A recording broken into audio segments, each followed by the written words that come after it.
Siguro kung hindi nanginginig ang aking mga kamay, ay siguro mas maganda pa ang design ng ating marble cupcake o muffins.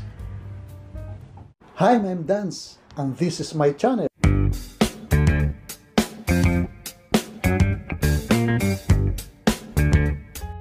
Una po sa lahat ay paghalo-haluin muna natin ang 1 3/4 cup na all-purpose flour, 1/4 teaspoon na fine salt, 1 tablespoon na baking powder.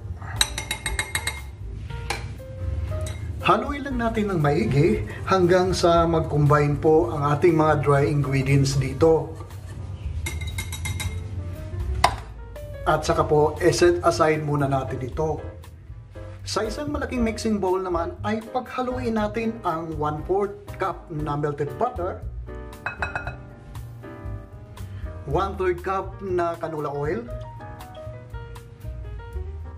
Idagdag na rin natin dito ang 3/4 cup na sugar. Gamit ang ating electric hand mixer ay i-beat po natin ang ating mga melted butter at saka sugar.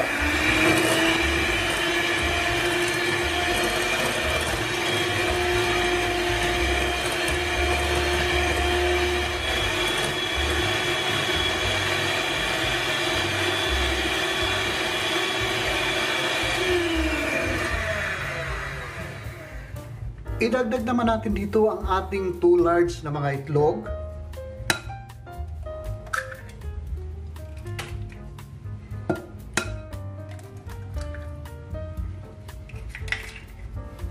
At saka ituloy-tuloy lang natin ang ating pag-beat ng ating mixture.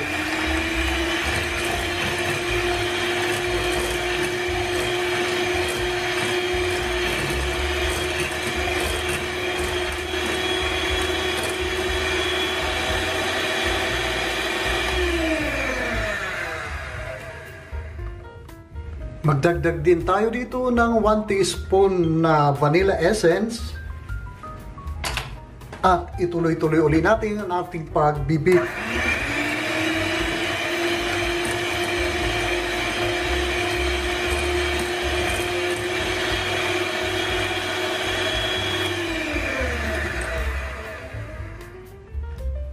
Gradually ay idadagdag natin ang ating flour mixture dito. At hahaluin lang natin ito at ibibit natin po ito.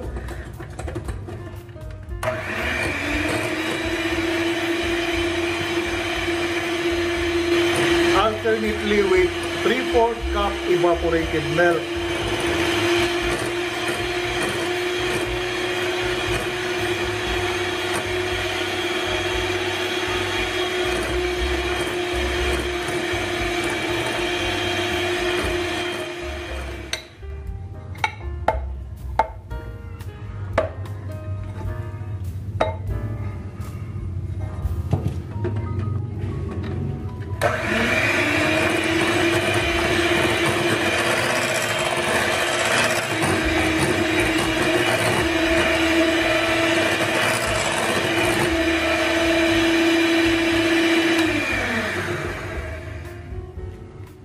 I-scrape naman po natin ang sides ng ating bowl para po mahisama ang nasa gilid ng ating mixture.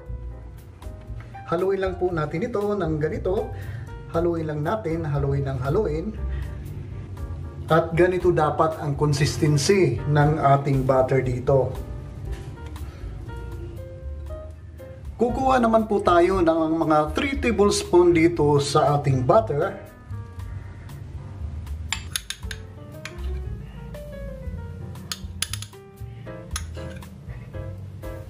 At gagamitin natin ito para sa ating chocolate mixture mamaya.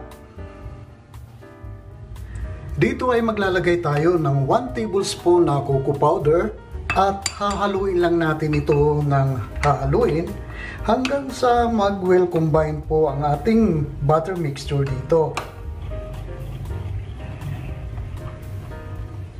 Magdadagdag din po tayo dito ng teaspoon na evaporated milk. Haluin lang natin ito ng haluin hanggang sa maging smooth po at saka mag-incorporate na po ang ating chocolate dito sa ating butter.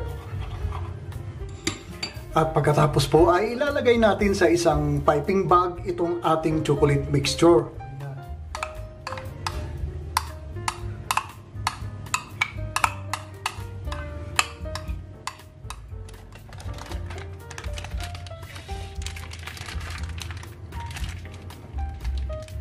At gugupitin lang po natin ito mamaya pag atin ang gamitin ang ating chocolate mixture. Mag-scoop naman po tayo ng ating butter at lagyan natin ang ating mga molder.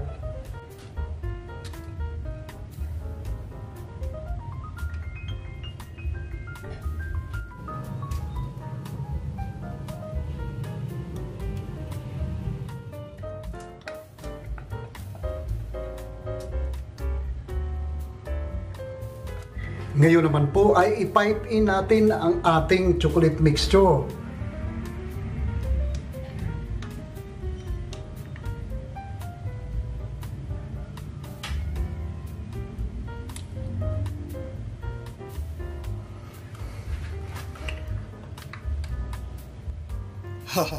Nanginginig talaga ang aking mga kamay at hindi naayos ang ating pagpiping sa ating chocolate mixture.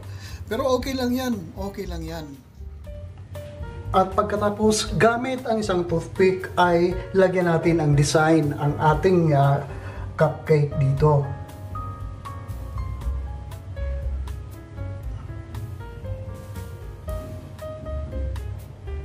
At kung nandiyan pa po kayo nanonood sa ating pag-design sa ating cupcake o muffin, ibig sabihin lang po yan ay nagugustuhan nyo po ang video na ito.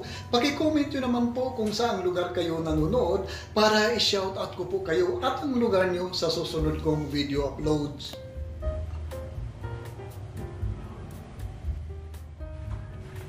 At para hindi masyadong masunog ang ibabaw ng ating cupcake, ay maglalagay tayo ng tubig doon sa bakanting muffin molder.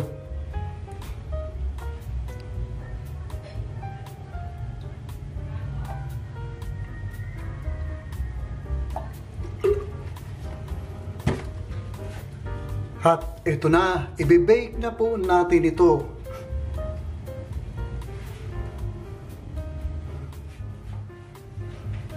At ito na po ang ating napakasimpleng chocolate marble cupcake or muffin.